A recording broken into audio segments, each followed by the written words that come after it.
Elizabeth Nieuwoud. I'm the head of office from the Tembisa Legal Aid Office. Today is our fourth Human Rights Facebook live discussion on the Bill of Rights. Today we'll be focusing on Section 28 of the Constitution that specifically looks at the rights of children. March is Human Rights Month, and we are using this time to spread some news about human rights and hopefully to answer some of your questions. If you cannot, you can leave your comments or questions about human rights and we will try to get to it. If you cannot respond today during this broadcast, you can always just leave us a message later on if you look at the video and we'll get back to you. If you require legal advice, you can call our toll-free advice line on 0800 11 11 between weekdays 7 to 7. Or if you cannot call, you can please send a call me to 079 835 7179 and we will call you back. Also, please share this video with your friends if you know somebody is asking about this or is interested in children's rights.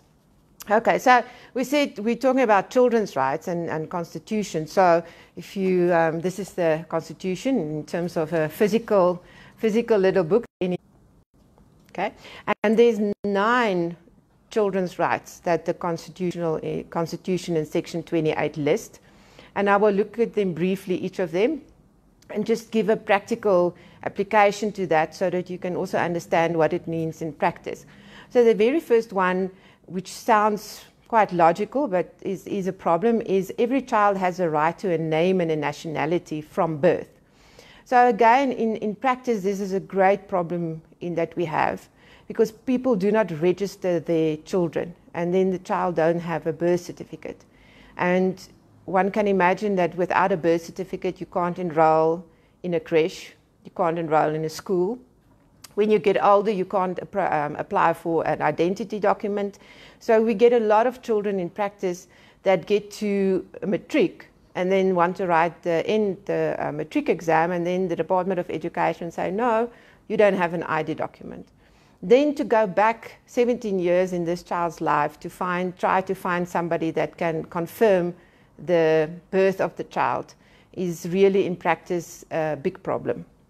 Luckily, the Children's Court can assist with this, but really it's a long process. So if the most basic thing, I think, from my side that work with the children that I can request is that parents must please just register their children at birth. I know it's tedious, I know you stand in a long queue at the Department of Home Affairs, but for your child, for the rest of the child's life, that is really, the very important.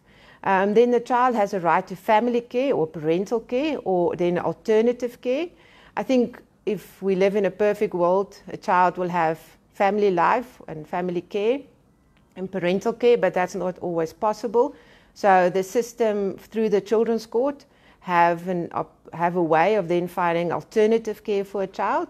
So typically that will be a children's home, what we could call a children's home, because that will be something that is similar to a family care or a family home. So children are also right to basic nutrition, shelter, basic healthcare service and social services.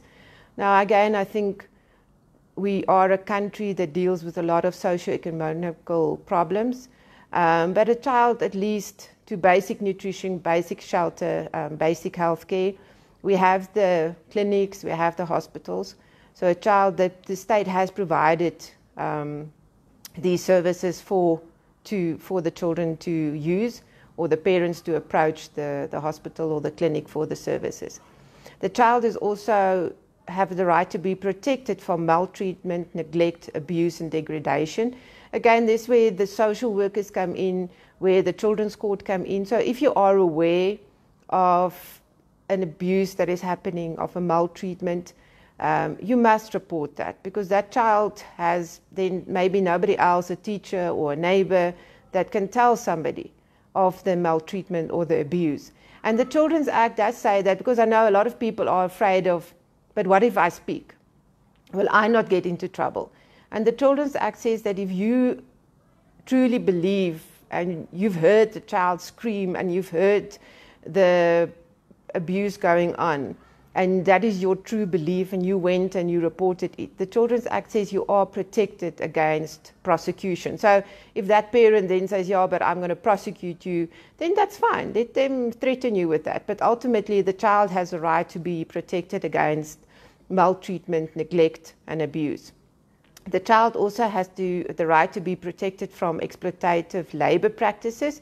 Now, I think typically it speaks for itself. So that's where a child's going to work in a factory or be working on a farm in the field, while instead of the child going to school, the child is being used to work in the field or work in a factory.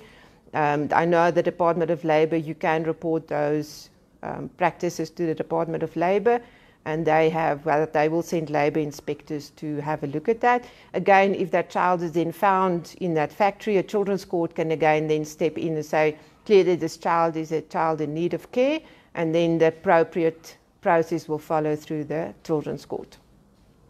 So, and then the child is also required not to permit it to perform work that is not appropriate with this child's age. So I think here a lot of children will go, oh, okay, but my mother makes me wash the dishes. So that's not what this is about. This is not your chores that you have to do at home. This is, if you are of an age that you can wash dishes, then, you know, that's your chore. And if your mother is going to pay you R5 for washing the dishes, you cannot say to your mother, no, Section 28 of the Constitution says I'm not allowed to, you can't make me wash dishes. So that's not what this is about, because it says which is appropriate to the child's age. So yes, if you make the 2-year-old wash dishes, I would say that might be inappropriate. But yeah, so the children mustn't now go around walking with copies of Section 28. Or be required to permit it or perform work or services that would place their well-being, their education, or their physical or mental health at risk. So I was trying to think of an example, but I think again it comes to sort of the labor protection, that if you as a parent or a caregiver places your child or make your child do a work or service that then takes him out of school 4 days a week, and then he can only go to school 1 day a week, or he is exposed to maybe sexual activities in the home that will place his mental health or his emotional development in jeopardy. I think that's what this is about. But again, if that is happening, the Children's Court and the Children's Act then says, but those are grounds for social workers to then intervene to protect the child's rights. A child has a right not to be detained, but if they need to be detained, then it must be the measure of last resort.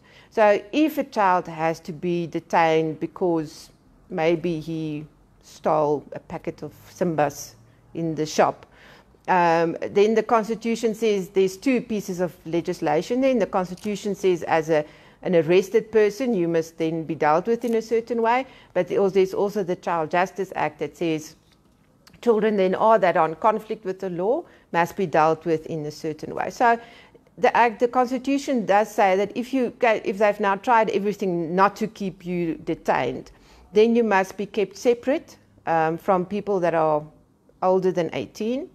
You must be treated in a manner and kept in conditions that take into consideration that you are a child and what your age are. And then to have a legal practitioner assigned to you also. But that's also a right not only for criminal process, but also in terms of civil. The Constitution says you have a right to a legal representative at state expense. And then it has a little test to say if substantial injustice would otherwise result. Now that substantial injustice is a very vague, typical legal words that we like to use.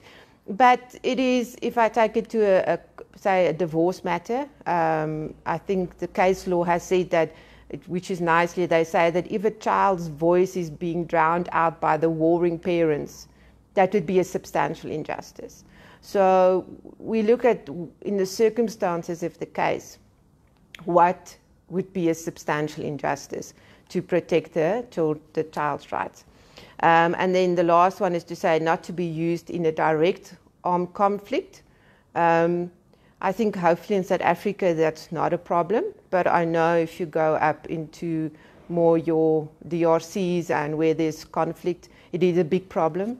I know also, and I forget the country now, the children are also sold to fishermen, which uses them on fishing boats. And I know there's a big project going to sort of save the children from those circumstances. But again, I know with the child's shoulders also, there is big projects to get those children removed from the army.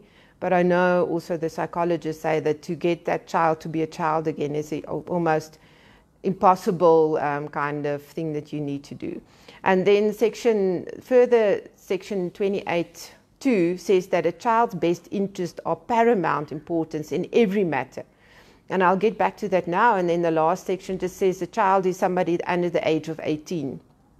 So years ago, you were a child up until the age of 21. But in 2005, when they wrote the new when the New Children's Act came to effect, they lowered that age. It was just, again, it was a socio-economical problem because there was a lot of child-headed households.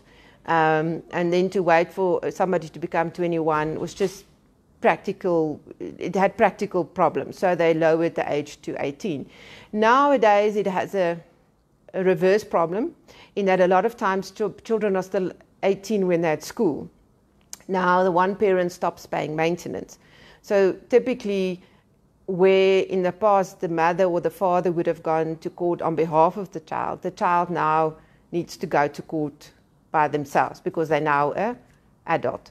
So, and you know, there was a good reason in 2005 to change the age, but again, now there's some practical problems with that. If I go back to section 28(2) that says about the best interest that is paramount, and if you look at the word paramount, it means chief. I mean, if you're a paramount chief of a group, then you're like the last voice, you're the overriding authority. So, and it's important to remember that because a lot of times you'll find that there's a conflict between the child's rights and maybe a parent's rights or a caregiver's rights. And then the question is, yeah, but I have rights. You know, you hear that a lot from adults, but I have rights. Yes, nobody denies that the adult have rights, but then section 28 of the Constitution says that the child's best interest is paramount, not society's best interest, not the mother's best interest, but the child's best interest. And I think in one of my previous broadcasts, I did refer to section 7 of the Children's Act that defines the best interest. So no longer do we have to guess or worry. We can actually go to section 7 of the Children's Act and it gives you a list of, if I can quickly count, it's about 11 factors that tells you what is the best interest of the minor child. So it's easily determinable what is that, and that to remember that it is paramount above all. I hope that this has helped you, and thank you for joining us today. If you have any further questions, you can send us a Facebook message, or if you require legal advice, I'm going to give the toll-free advice line number again. It's 0800 11 11, weekdays from 7 to 7, or you can send a please call me to 079 835 7179 and we will call you back. And please again, join us again later this week for our 5th Human Rights Month Facebook Live broadcast discussing the rights of an accused person. And also check out our social media pages for details. And remember, please, to send your questions, and also please remember to share this video to spread the word on human rights. Thank you and goodbye.